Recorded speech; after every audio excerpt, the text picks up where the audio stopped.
5, 4, 3, 2, 1.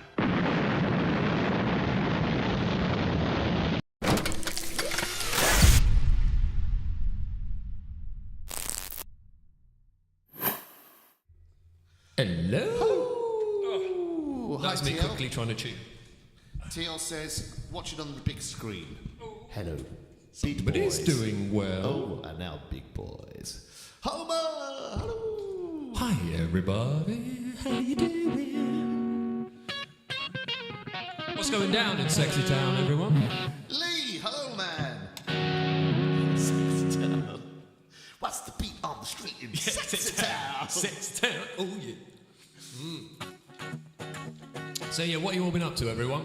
What's kicking in your neck of the woods? In Sexy Town. What's on the beat in Sexy Town? Oh, sexy ladies in Sexy Town. They've all got rabies and spread it around. It ain't bad in Sexy Town. Hit it! There's one for the next writing session. Sexy Town. Hello. I hope everyone had a good week last week and a good weekend. Yeah, so what was your weekend like? We played a gig at Beauties, the Three Horseshoes. It's one of these pubs that it's very small, but it seems to be able to fit a lot of people in a very, very cramped fashion. And over the years, kind of, we've had where the first set will usually be fairly quiet, and then second set, everyone starts getting up. Mental. This weekend, it was just as soon as we kicked off, rammed. Couldn't move for the whole night. We were gradually, we were moving our gear back more and more. In the end, I had to go, right, everyone, we love you to bits here, but we love our gear more. So what we're going to do, and I got all our boxes, basically built a little barricade. Did you have live drums or did you have electronic drums? We're DI now. All the time? Yeah, pretty much. We're all proper ponces now. Doing okay, got most of my Exodus shopping done. Rebecca, nice to see you, Poppy. What about you? What did you do? Yeah, so we had a Saviours on the Friday. It was really good, actually. It was really packed in there. And then we were...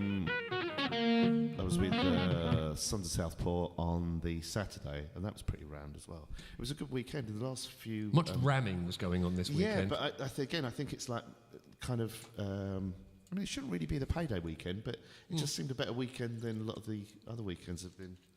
Yeah. And you think everyone would be broke because of old Crimbo? Homer says, I keep buying my Christmas food. It's going to have to buy it again. It's a hard life. But it just feels so good. Hey, why the hell not? Make the most of it, my friend. So what's your Christmas treat? My Christmas treat? Yeah, food-wise. Doing fuck... Oh, I was going to say doing fuck all. What would be your Christmas treat, food-wise? I think pigs in blankets. Really? Yeah. There's just something nice about... You just can't go wrong. Ferrero Rocher. Oh, really? Yeah. You will be spoiling us. I don't eat it all year, and then at Christmas I buy a big box of it. See, because I'll have one a day. Because I'm a self-absorbed, greedy bastard, I like to just treat myself whenever I can. No, I'm sure you do, but just, I don't know, there's always something, like, over Christmas, I love prawns, so I have lots and lots of prawns. Love prawns. Seafood, just never, no, never. Absolutely not. You're missing out, dude, it's really good for you. Absolutely Agree with you there, Simon. Come on, Rebecca. Can I just check with everyone in regards of treating yourself? Has anyone else out there discovered the wonder that is Terry's chocolate orange ice cream? No. Oh my good Lord. I normally have like a pot on a Sunday, so I'll buy a whole pot, eat the whole thing myself in one sitting.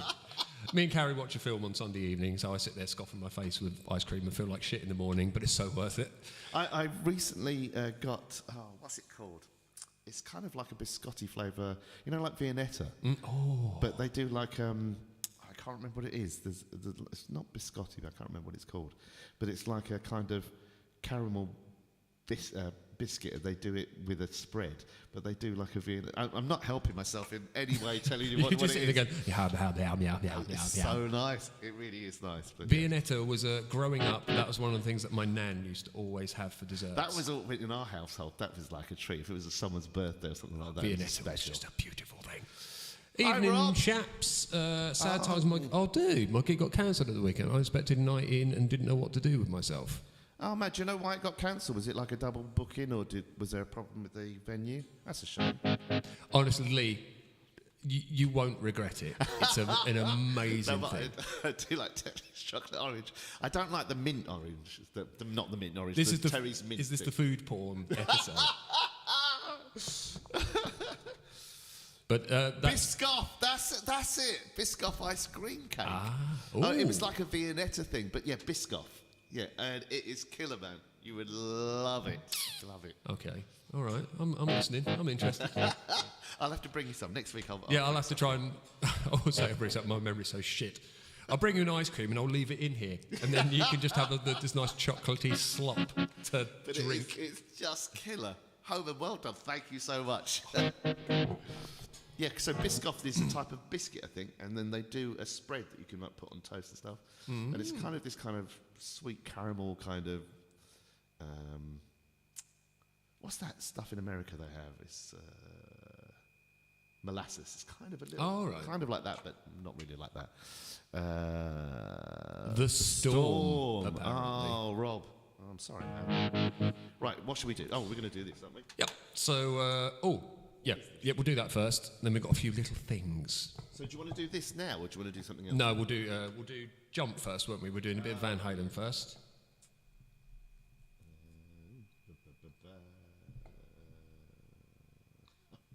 Are you like me and forgotten how the alphabet works? Oh man, I'm such an idiot. Really, just that was actually beyond stupid, wasn't it? That was my league. That was a new level of stupid.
That's a beautiful chord, isn't it?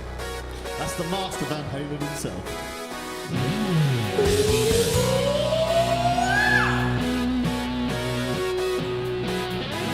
So come on and jump. Just go ahead and jump. So come on and jump. Just go ahead and jump. Jump. Jump. Jump. Jump.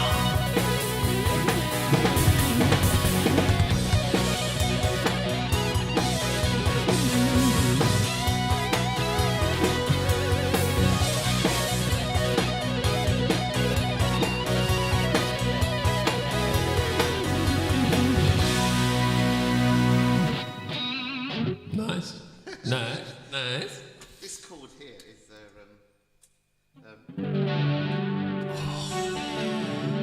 it's like a sus9 over that. So he goes.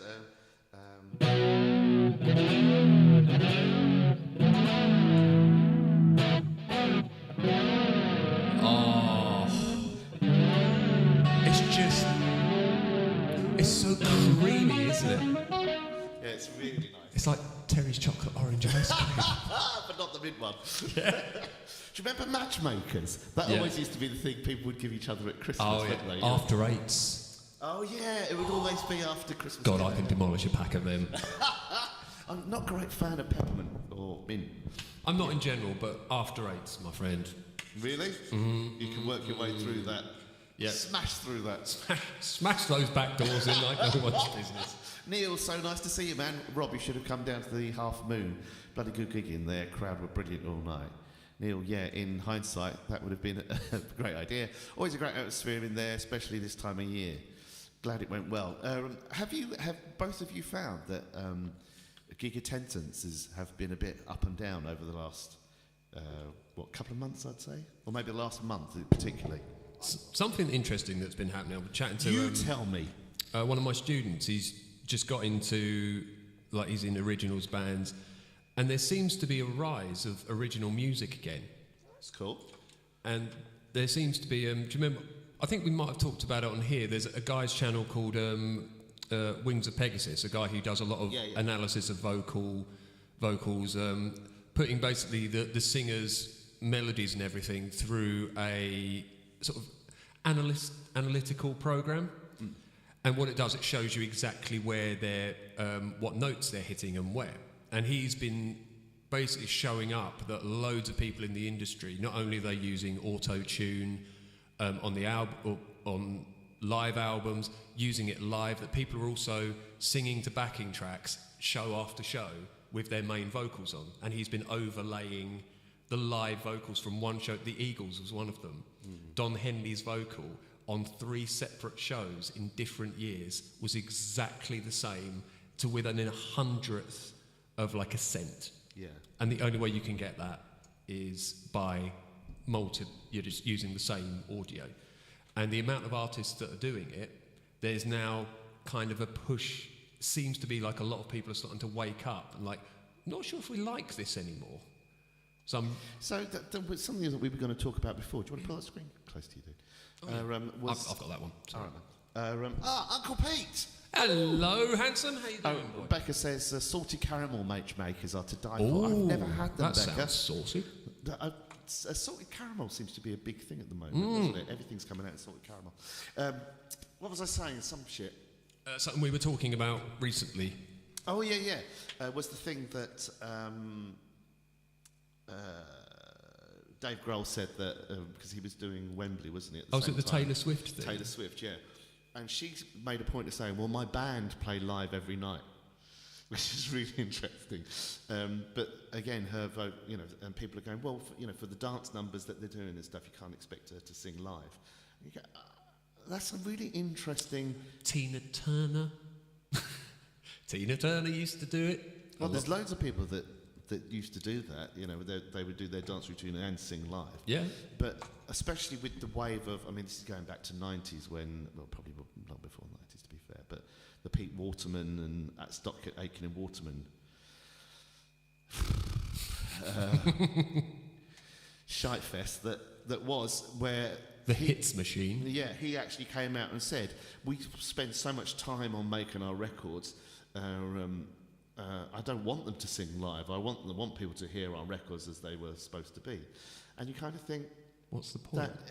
Well, to me, if you're going to go and see a band live, I want to see them live. But then you get into, so Recover, for instance, use backing tracks. Yeah. So I'd say about 90% of your show is backing tracks. Yeah, the keyboards and everything and some harmonies. Yeah, but even I mean, there's even more on some of the stuff, less on some of the stuff, but there's everything's to. I wish we could put everything on it. No, but so saying that idea of what people expect from a live band is changing. Has changed massively, and also what I remember, the famous Milli Vanilli debacle. Yes. But if that, and also, I can't remember who it was, another person on Saturday Night Live. She was like a sister of some famous person. Oh, okay. She came on and sung, and the track went, while she was singing live, she had to walk off. Yeah. It happened to Meatloaf, didn't it?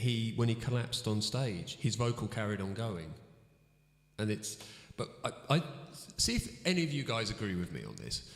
Because I noticed this with a lot of bands. A lot of bands started, things seemed to change when YouTube came along, because live performances were being put on YouTube, people were filming on their phones, and the amount of criticism about any musician playing a wrong note or singing a wrong thing was just vast. Yeah. And I wonder if this is one of the reasons that they think, okay, this is not looking good for us. People are expecting a perfect performance. So we'll give them a perfect performance. So I've done a few kind of biggish tours, and so probably one of the biggest ones I've done was the Pop Idols tours, and so we all played to click tracks. So we had 2 guitarists, 2 keyboards, drums. 2 keyboards. 2 keyboards. What is this new There devilry? was so much. And then we were playing to track as well. There was so much that was on track, but they had everyone's vocals, backing vocals, and everyone's vocals were fixed, front of house, auto-tune. Yeah.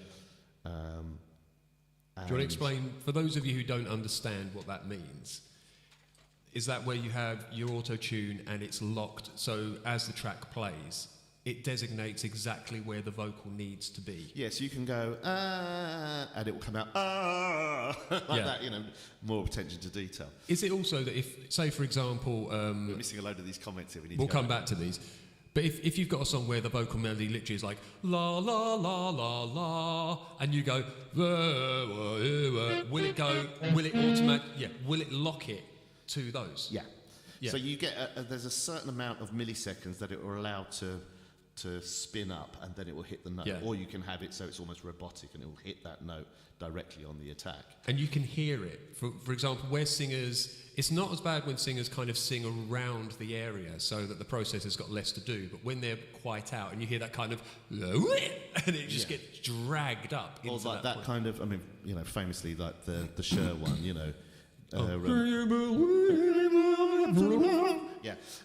where there was, very strict auto-tune on that, and that was used as an effect. You've got people like, what's that dickhead? There's so many.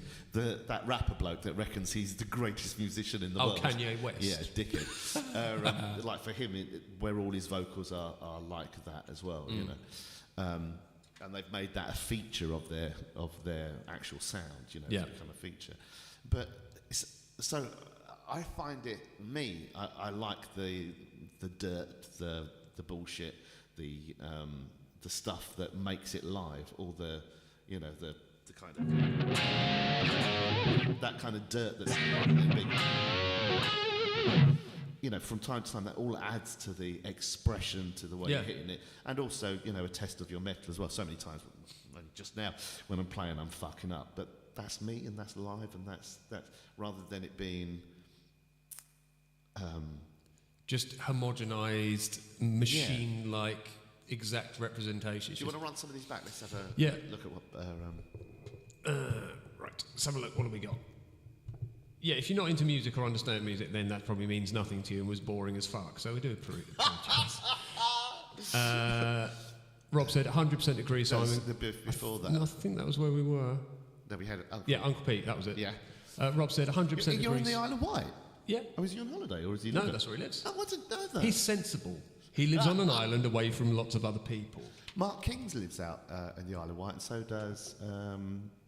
what's his name? Gould. Who?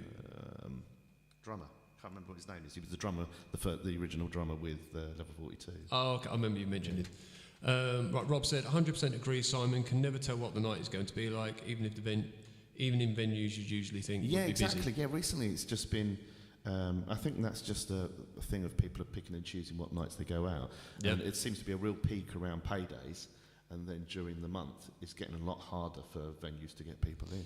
Uncle Pete says they had an album called The Hit Factory with a silent C.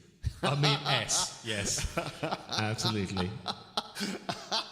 Although a silent C, I'd agree with that. Yeah. Playing fewer gigs makes it tricky to gauge from one month to the next. Oakland's was the venue I played last month and didn't see much change from other times I've played there. Do you find that venues that have got their kind of like the Cowan Telescope and all the ones that have got sort of almost like a family atmosphere are pretty much... They're kind of fairly regular. Yeah. Oakland's can be, depending on... it can be a little bit up and down there. Jimmy says, advice Jimmy gave me when he was first teaching me, if you play a wrong note live, play it again and make it look like you did it on purpose. Phil Gould. Phil Gould, thank you, Uncle Pete. Yeah. Right, so we are going to do a song in a moment. So first of all, we have a bit of news.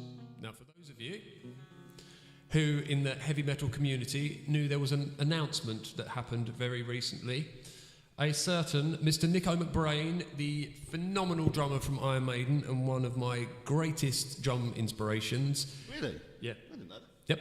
Yep. Is calling it a day. He's retiring from live performances so he can concentrate on other things, but probably one of the biggest factors is he had a fuck-off big stroke not long ago. The fact like a year and a half ago, isn't it? Yeah, and he managed to actually get himself back playing. So he said that he got about 75% of his playability... is it his right or left arm? It's right, I think. Is it his right side was like really paralysed? Yeah. And he got about 75% back to what he was able to do, but still was, Yeah. So. And they toured the last couple of years. Yeah. So even with that, he still went out and toured. Yeah, and you can hear he's been struggling live for a while. Oh, really? Yeah, it's been. So I think. That's probably one of the big reasons. So it must be so frustrating that when you go out there and you just can't, things aren't working as they should. The story of my life. But no, he is not only a phenomenal drummer, absolutely an amazing character. Everyone in the metal industry knows Nico McBrain, Mr. Flatnose, old Flatnose himself, as Bruce Dickinson would call it. So we're going to do a little song by Iron Maiden. He always had a great sense of humour. Yeah, if you've never listened to the older Listen with Nicos, when they used to do their albums and singles, all the members would do the thanks to in the sleeves and everything. Yeah. Nico would actually record his live and have it on the end of the album. Oh, really? Yeah, so you'd get kind of at the end of the track, and there'd be a little gap, and then you'd get Swatto, Nico here. And then you just get him talking a load of bullshit, telling some jokes, and then saying all his thank yous. So on what albums is that then? It's on I think it might be on the singles. I don't know, like these sort of extended singles that are out there. So it wouldn't be on the albums then. But yeah, no. Even though you just said it was the albums, you lied. I did lie. But yeah, phenomenal guy. And yeah, we will miss him. They've got, I can't remember what his name is. Simon somebody?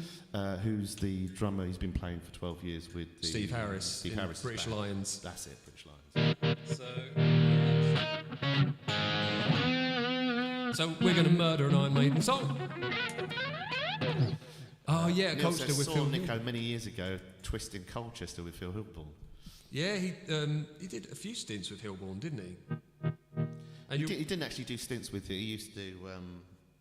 He'd do like drum shows and things, and yeah, they would kind of meet occasionally, but. Right. Okay. Have you ever played with Phil? No, I got the offer to. I declined. I played with Phil quite.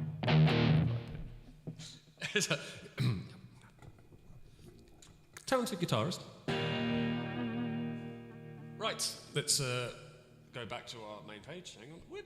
There we go. Right. You ready? Yeah, I'll try and remember this. Like, actually, last time I saw Phil was at Russ's wedding. Oh, okay. Played. How's our levels, by the way? No idea. I'm a bit loud. George apparently is his son. So George got up and played, and when I used to play bass and sing for Phil, and also play drums for Phil sometimes on gigs. Played harmonica for him, did his washing. George used to get up. I think George is now going to one of the music schools. I can't remember. I think Cool. it's, I don't think it's Guildford. I think it's but his son's a very talented guitarist as well. Bless him, he's a really nice guy as well. Right. Shall we?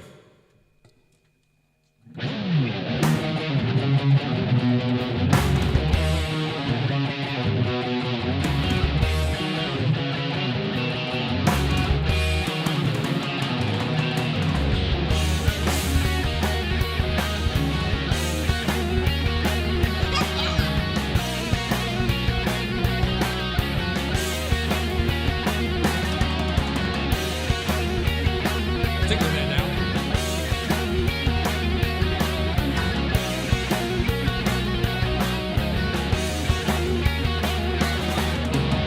You take my life, but I take your down. You buy a musket, but I run your grow. So when you're waiting for the next attack, you better stand, Mr. Turning back. The death is out, the job begins. And on this battlefield, no one wins. There's smelling records, smoking horses' breath. As we ring towards the sudden death.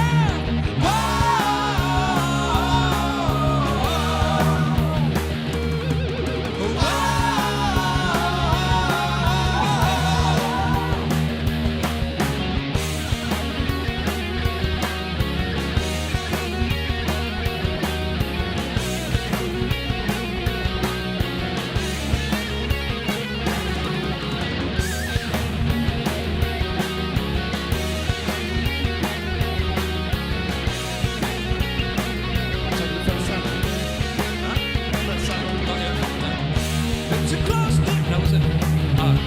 The mighty roar of the Russian guns, and as we race towards this human wall, a scream of pain as my comrades fall. We heard our bodies laying on the ground, as the Russians fire another round. We got so close, yet so far away, but we will live to fight another day.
that. Man. How many times do we fuck up on that? Loads. Actually, that's where I first met Rebecca, was at Russ's wedding. Was it? Yeah. We were sitting at the table next to each other. We had some really good conversations. So, Rebecca's a very interesting person to chat to. Speaking of chat, nice segue. Shall we do a chat thing? Yes. Okay, why not? Okay, so this Simon alerted me to this next subject that I found very intriguing.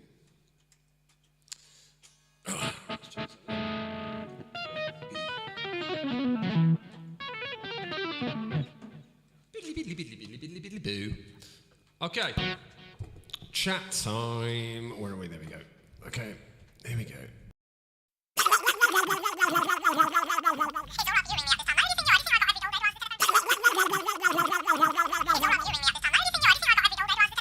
You can shit more. Just telling Simon I'm all full of wee again. It is the way of things, old piss wizard Mike. Right, so Right in my face. our chat subject for this evening is rage baiting. It's a really interesting term, so I'd never heard this before. But yeah, No, and it's a... let's do this shit. Let's do this shit. Okay, here we go. Oh yeah! Right. Bookasha! So, rage baiting, Simon. Would you like to explain what it is? So, there's actually... we're all aware of the term influencer. Try not to be sick in your mouth, everyone. And so... being an influencer, that seems to appeal very much to people. This a way of posting videos, and the more videos and likes, views you get and likes you get, the more you can monetize that and earn money, and also through sponsorship.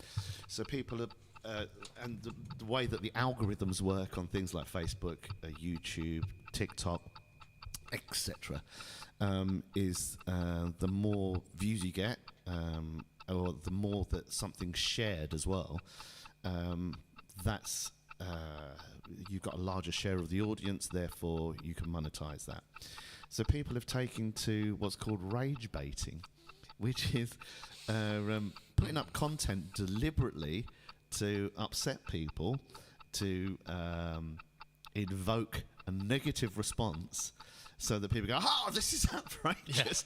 Yeah. You've got to see this one. Yeah, let me share this amongst everybody I know so we can all condemn it. Yeah, and people are earning a great deal of money by... Yeah, just by the sheer amount of traffic that flows to their channel. Yeah, and so you've got, I suppose, a good example of that would be kind of InfoWars. Yes. Lots of things with conspiracy theories and I think conspiracy theories sometimes gets lumped in together as a bad thing, but certain things are conspiracies, and then there's conspiracy theories that aren't. And until something's proven, there's always plausible deniability, so it'll always be a conspiracy. But it doesn't necessarily mean that, baby out with the bathwater. Anything that comes under a conspiracy is bullshit, and equally human beings, especially human beings in power, have been doing dodgy shit for years, and some people had inklings that those dodgy things might have been happening, and lo and behold, it came true. Some of that shit is. I've been watching there's a really good documentary that's on Netflix I've been watching this week, and it's about the Cold War and some of the stuff that the CIA got up to. Is it the conspiracy it wasn't actually cold? It was a slightly warmer. Lukewarm war. But yeah, some of the stuff that the CIA, and it's only been proven that they've done it, so it was a conspiracy up to the point that records were released after, however many, they have to be 75 years or something like that. People go, oh no, they actually did that. Were doing that They shit. actually did that, so you have that. So that's what rage baiting is in a nutshell. And one of the examples that Simon sent me was a young lady over in America, I do believe, and she was sort of her channel was set up to show that she was a model, and she was going around showing everyone what the model lifestyle is. And she was self-professed, saying, "I'm just too beautiful to get in. I'm not getting the work because I'm actually too beautiful." Yeah. So everyone is jumping Get on over this. yourself, Yeah, get love. over yourself. Get off your high horse and everything. And she's sitting there, and she reveals She's driving so much that, traffic. she reveals to this. that this is all a character, and all these people are just literally paying her. She's just earning all of this cash from people just The jumping more on. she going, winds people up. I have to protest about this horrendous woman. And that's why I think online, one of the best things you can do, if there's a channel of content you really do not like, Just don't watch it. don't watch But it. why I thought it was interesting, because I've had this conversation with Carrie, and Carrie she'll read stuff or she'll see stuff, and it instantly does fire her up. And I know, Carrie gets very passionate about certain things, so Yeah. she's very like, ugh.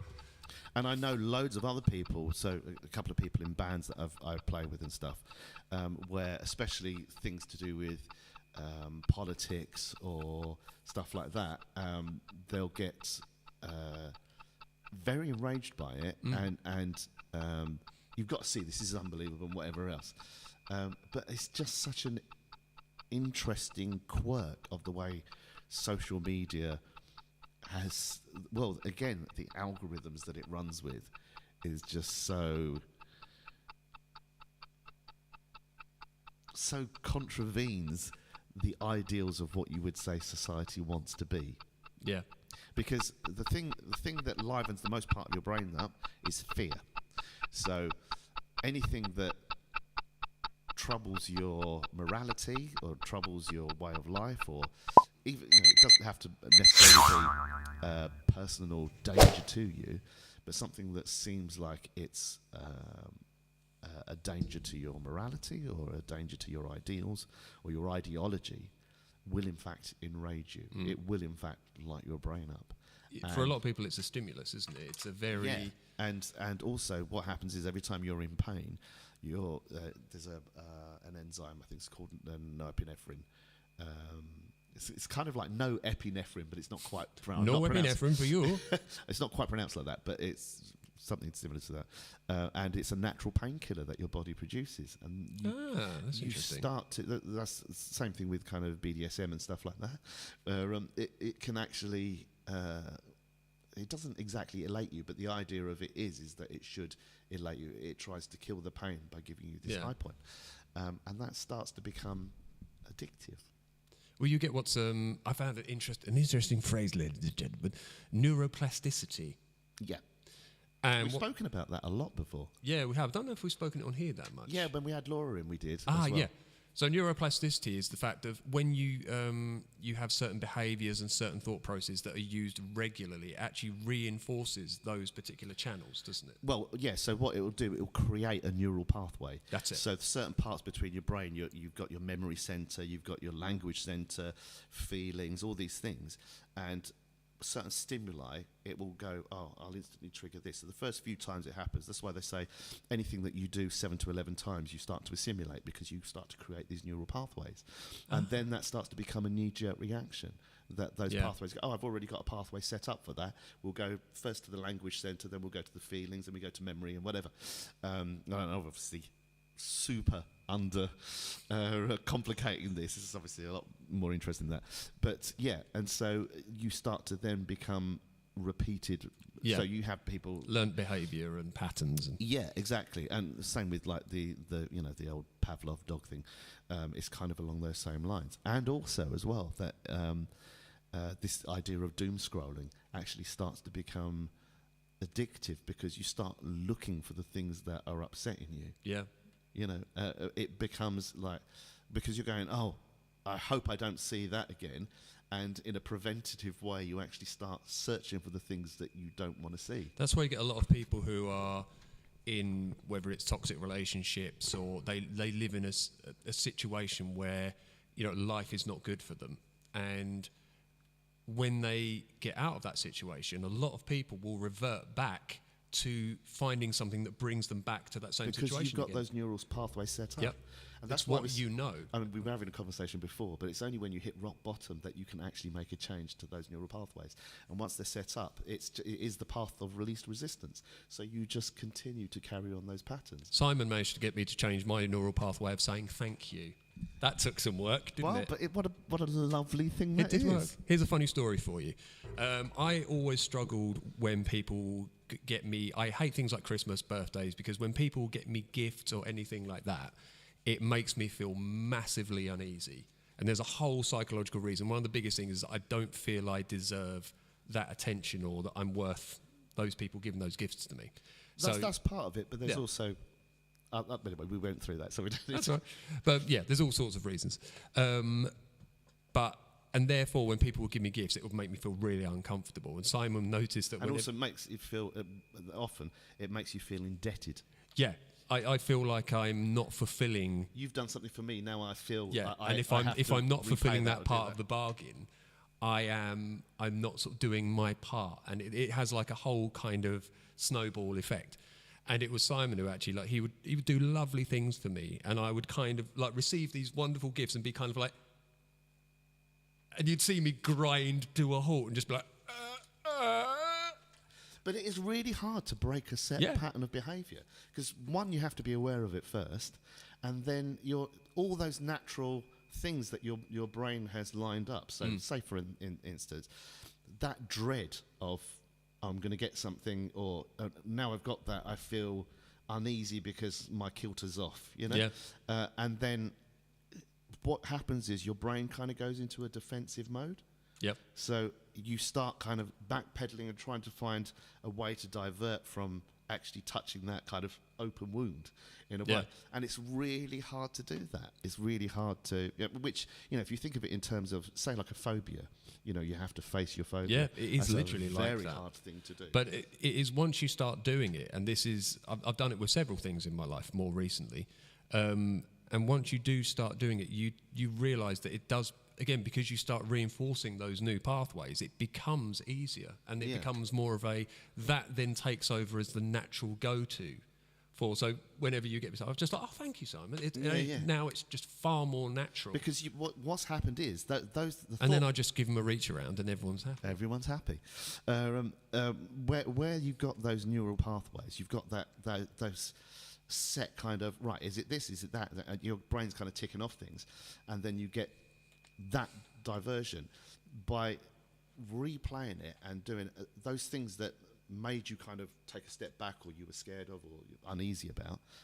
Then your brain doesn't actually entertain that; it moves in a different way. It's very interesting to experience it and realise the difference in how. And I think one thing that definitely with social media has changed life on this planet for all time. And there are some massively beneficial things to it, but there's also some things that really play into the darkness of, human beings, we're improperly made. We're not made very well. No shit, Sherlock. And I don't mean that. There's a lot of people that will be religious, and they'll say, oh no, we're made in God's image, we're made perfect, and all the rest of it. This thing, if you watch babies, you take something from them, they want to snatch it back. If they're made uncomfortable, they easily want to hit it out. That's human beings at their rawest. And it's our morality and it's our ideology that we try and go, oh no, even though I feel like that makes me angry, I won't hit out, I'll do something different. Again, that's all changing those neural pathways. So talking about plasticity. So your brain's very good at doing that. It's constantly changing, but as you get older, so the brain, I think it renews all the cells in the brain every, 3 months or something like that? I don't think mine do. But then if you drink a lot, or you have drug abuse, those are things, for instance, that cause brain cells to die. And your brain can rejuvenate. So, for instance, when people have a stroke, certain parts of their brain die. They'll never get that back, because it just takes so long for the brain to rebuild those killed cells. And that, again, is all part of this neuroplasticity. Becca says, absolutely agree, you have to hit rock bottom to break that pathway. And it's only when you have that moment of clarity where you go, oh, this isn't working for me. You've got the set with someone we were talking about recently where he's quite a volatile man. And if he doesn't get his way, his only way to release that frustration is to just lash out. But because people around him go, oh, that's just how he is, and then they carry on and they tolerate it, that enables him. Yeah. But if if, just say, for instance, every time he lashed out, he got sent to Coventry and he had nowhere to go, or he had... So nobody wants to. I don't know. I haven't been to Coventry. I'm sure it's lovely. Then at some point he's going to, I really don't like this. And then he's going to have to examine that. And that takes time. And It's it what takes was it? Human behaviour only changes due to, was it consequence or... deterrent. A deterrent. Yeah. Yeah. So if, like, I'm nasty to you, I get punched in the face, it's like, I'm probably not going to do that again. Yeah, so for instance, when babies are young, they hit, I didn't like that, and they'll hit the other baby. If the other baby hits them back, they go, hold on a minute. I remember my little... I see what's going on. My little nephew, I was over at my brother's house, and he was as sweet as anything. And he was under the table, and I was pretending my foot was like a sock puppet, and I was kind of talking to him with my foot. And he bit it, didn't he? He just leant forward and just chomped on it as hard as he could. And he thought it was funny. And so what I did, I got under the table and I very gently bit him on his toes. He went, oh, I don't like that. And I said, no, but that's what happens. That's what that felt like. And he went, oh, I don't like that. Now he would. And then Simon got put away for several years for child abuse. And then I battered the living shit out of him. No, but, you know, again, that, you know... Sorry, I did a full-on Muttley laugh. But again, as a baby, that's how we learn those things. Yeah. It's like, oh, I didn't like that. You know, you put your hand in the fire or you touch something hot. Oh, that's not good. I'll make a memory of that, and then your neural pathway changes. Yeah, put something in place. You know. But anyway, there we go. So if you want to make a change, change your neural pathway. But rage baiting is just a really interesting thing. So more and more.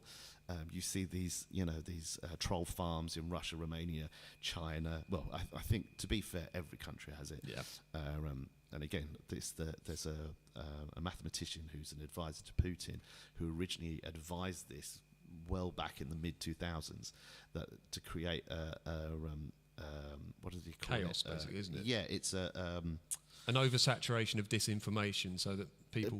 But what happens is you create I forgot what it was called, something of chaos, like atmosphere of chaos, and so you have people infighting within their own countries. You create so much discord.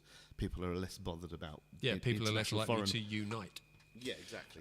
Rebecca says, Simon, thinking about discussions we have about my experiences at work. Oh God, yeah. What do you do, Rebecca?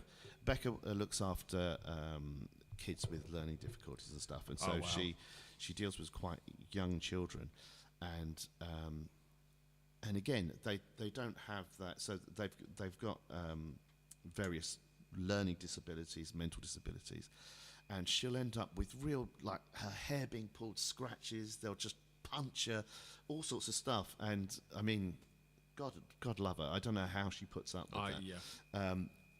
But it's, again, they don't have that block that, no, they don't have those kind of logical caveats of, I feel like this, but no, that's probably not a good idea. No, I shouldn't do that because of this reason. Yeah, I shouldn't. Yeah. That's kind of what I found life is like from your, in sort of like in your core, where you get that emotional response and the destination of that response. Yeah. Life is about learning a caveats of going, bad idea, stop it. So exactly, and deterrent's the only things that stop people. If we didn't have deterrents for robbing or killing or stealing or whatever it is, we'd be going, yeah, if I can get away with it, I will do. Yeah. And generally that's just how we operate. That's just how human beings are. Unless you're like Simon, who at the age of about 15 minutes of being birthed into this world had all of a sudden just went, I understand. I shall be good to you. I wish. Leanne, who sometimes comes on here, Leanne Clark, she looks after a couple of learning difficulty. It's a nice sound, isn't it? Very ASMR. And she was saying, where children have, there might be, or people have those problems, you can understand it, but you can't. It doesn't condone it. Like you can't. No. You still need to have that. Anyway, that's that. Right. Let's see if I'm going to make this work.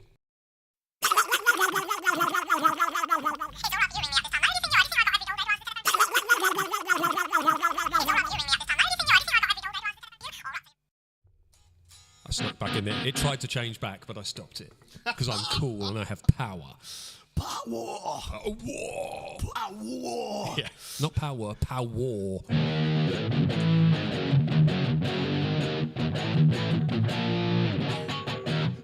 Revenge!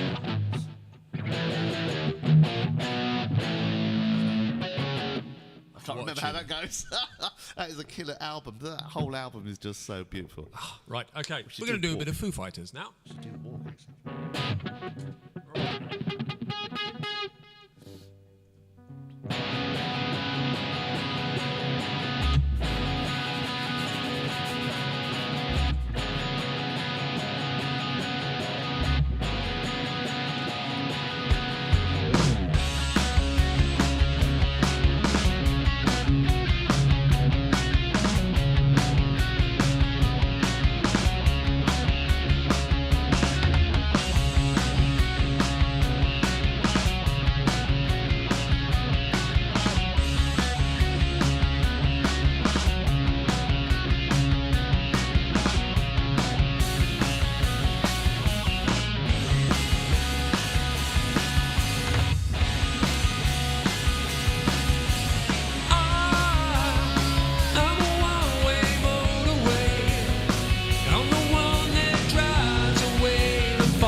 It's times like these you learn to live again. It's times like these you give and give again. It's times like these you learn to love again. It's times like these, it's time and time again.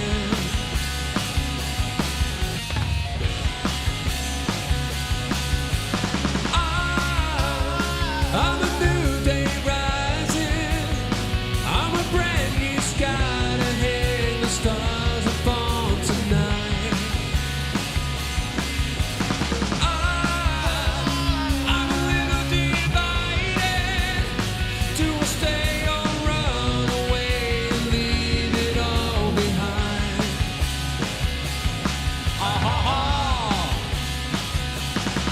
It's times like these you learn to live again.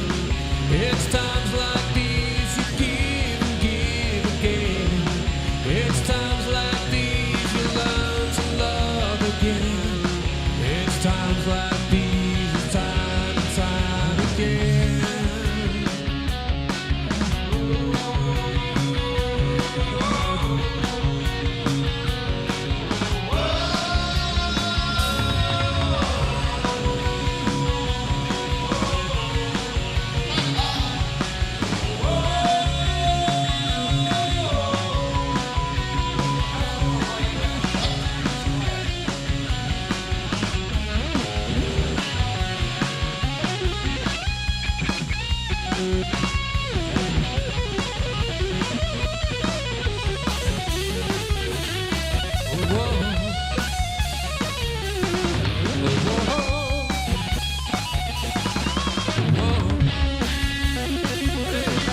It's times like these you learn to live again.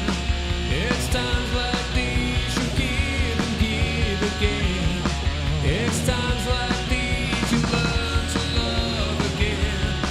It's times like these, it's time and time again. It's times like these you learn to live again. It's times like these you give and give again. It's times like these you learn to live again. It's times like these, it's time and time again. It's times like these you learn to live again. It's times like these you give and give again. It's times like these you learn to love again. It's times like these, it's time and time again.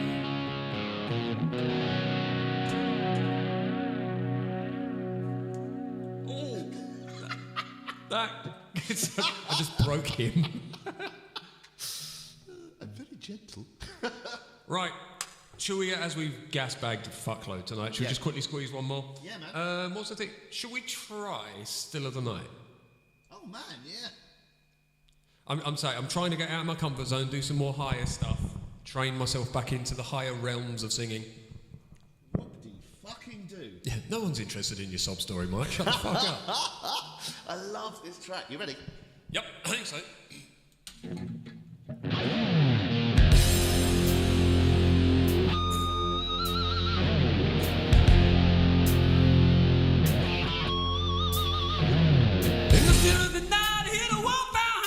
Sniffing around your door. In the still of the night, I feel my heart getting heavy, telling me you gotta have more.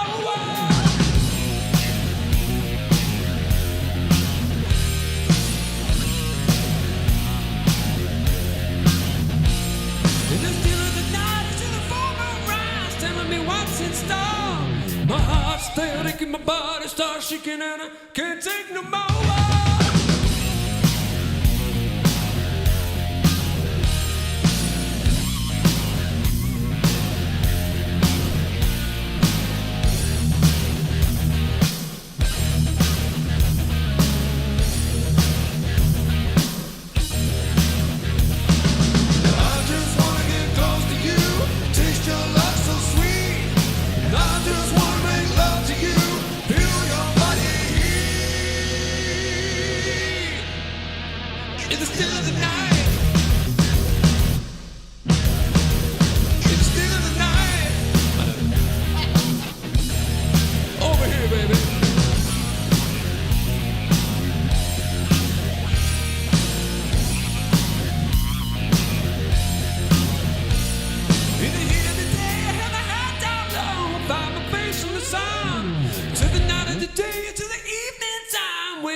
Wipe that cup of little cheese all over your face.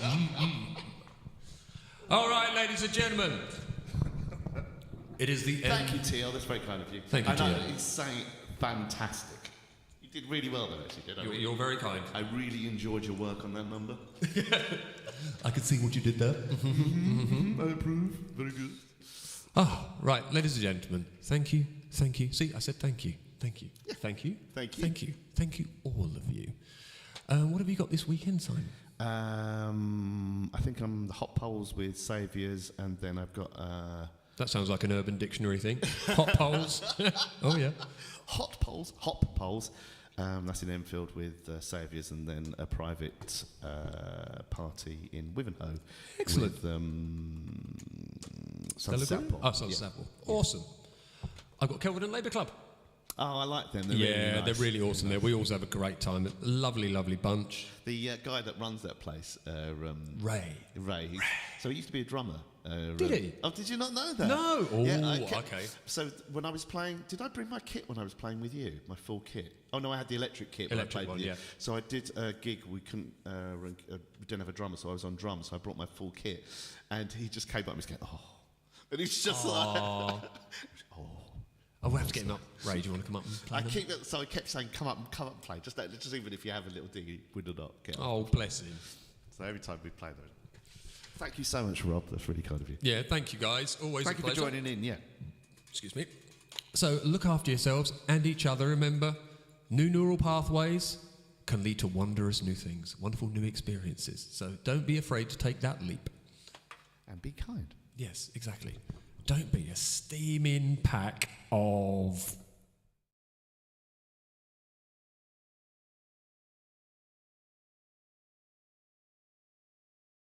Sorry, we just realised something really, really important, and that is we haven't done this for a while.